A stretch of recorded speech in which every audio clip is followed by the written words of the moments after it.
تو اس کے اندر بھی بہت اس کو بھی دیکھنے کی ضرورت ہے، کیونکہ وہ بھی انہوں نے آئین کو ری رائٹ کر دیا تھا۔ انہوں نے کہا تھا کہ اگر کوئی منحرف رکن ہوگا، اگر وہ پارٹی پالیسی کے بغیر الیکشن ووٹ دے گا تو اس کا ووٹ شمار ہی نہیں ہوگا۔ تو یہ ہو نہیں سکتا کہ ووٹ کس طرح شمار نہیں ہوگا؟ اگر ووٹ شمار نہیں ہوگا تو جو آئین کا تقاضا ہے کہ پرائم منسٹر کے خلاف عدم اعتماد آ سکتی ہے، تو پھر وہ عدم اعتماد آئے گی کیسے جب ووٹ ہی شمار نہیں ہوگا؟ تو اس لیے اس کو بھی دیکھنے کی ضرورت ہے۔ جو 63A کی تشریح ہے وہ آئینی ہے یا نہیں ہے، وہ بنیادی انسانی حقوق کے خلاف ہے یا نہیں ہے، وہ جو آئین فیئر ٹرائل کا حق دیتا ہے اس کے مطابق ہے یا نہیں ہے، وہ آئین کی منشا کے مطابق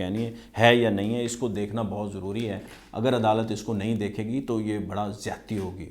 اب یہ جو فیصلہ ہے اس کے دو فائدے ہیں۔ ایک تو ظاہر ہے فائدہ سیدھا سیدھا ہے، نواز شریف صاحب کو فائدہ ہوگا، جہانگیر ترین صاحب کو فائدہ ہوگا، اور ان فیوچر جو ہے نا عمران خان صاحب کو بھی فائدہ ہوگا، کیونکہ وہ بھی آئین کے آرٹیکل 62 کے تحت ہی نائل ہوئے ہیں 3 سال کے لیے جو ان کو سزا ہوئی ہے، تو اس کے اندر بھی ظاہر ہے پھر نائلی جو ہے نا تاحیات بننی تھی، مگر اب بھی ان کو بھی فائدہ ہوا ہے کہ وہ بھی 5 سال کے لیے ظاہر ہے اس کا حصہ ہوں گے، کیونکہ کوئی بھی لیجسلیشن ہوتی ہے، کوئی بھی فیصلہ آتا ہے تو اس کا کسی ایک شخص کو فائدہ نہیں ہوتا، بعد میں آنے والوں کو بھی فائدہ ہوتا ہے، اور دیگر بہت سارے لوگ ہیں جو اس جو 62(1)F کی تلوار سے لٹکی ہوئی تھی ان کو بھی فائدہ ہوگا۔ دوسرا یہ ہے کہ سپریم کورٹ نے پارلیمنٹ کی بالادستی آج پھر مان لی ہے۔ پہلے جو پریکٹس اینڈ پروسیجر بل تھا اس کے اندر بھی یہی ہوا تھا، جسٹس بندیال صاحب نے اس کے اوپر سٹے دے دیا تھا، مگر جیسے ہی قاضی فائز عیسیٰ صاحب چیف جسٹس بنے، انہوں نے آتے ہی پہلا کیس وہ سنا، اور بالکل کیمروں کے سامنے سنا، پوری دنیا نے دیکھا، پورے پاکستان نے دیکھا، تو اس وقت بھی انہوں نے جو ہے نا پارلیمنٹ کی بالادستی کو مانا، انہوں نے کہا کہ سپریم کورٹ بالادست نہیں ہے، سپریم کورٹ بالادست ہے۔ آج بھی انہوں نے یہی بیز مانی ہے کہ سپریم کورٹ بالادست نہیں ہے، جو پارلیمنٹ ہے وہ بالادست ہے، وہ قانون سازی کرتی ہے، تو وہ اس کے لیے بڑا ضروری ہے کہ اس قانون سازی کو مانا جائے۔ عدالتی فیصلے اہمیت نہیں رکھتے، قانون سازی اہمیت رکھتی ہے۔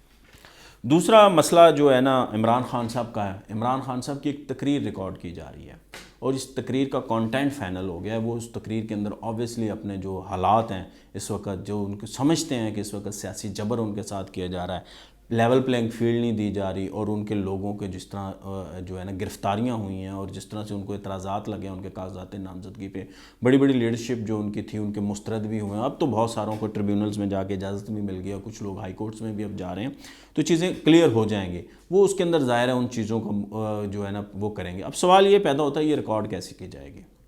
یہ بالکل ویسے ہی ریکارڈ کی جائے گی جیسے انہوں نے دی اکانومسٹ برطانوی جریدے کے اندر آرٹیکل لکھا ہے۔ انہوں نے ڈکٹیٹ کیا تھا اپنے لوگوں کو کہ ان پوائنٹس کے اوپر ظاہر ہے آپ ایک آرٹیکل لکھیں، مگر انہوں نے آرٹیفیشل انٹیلیجنس کے ذریعے ان کو ڈکٹیٹ کیا آرٹیفیشل انٹیلیجنس کو، تو اس نے ایک مضمون لکھ دیا ہے، انہوں نے دی اکانومسٹ میں چھپوا دیا۔ اب آرٹیفیشل انٹیلیجنس کے ذریعے ہی تقریر ریکارڈ کی جائے گی، اب اس کے اندر ظاہر ہے کانٹینٹ دیا جائے گا اس کے اندر۔ ابھی دنیا اتنی آگے، ٹیکنالوجی اتنی آگے چلی گئی ہے، جدت اتنی آ گئی ہے کہ آپ بھلے ارجیت سنگھ کا کوئی سانگ ہے وہ آپ راحت فتح علی خان کی آڈیو آواز کے اندر جو ہے نا وہ آرٹیفیشل انٹیلیجنس کے ذریعے لوگ گوا رہے ہیں۔ عاطف اسلم کا گانا جو ہے نا وہ آپ ارجیت سنگھ کی جو ہے نا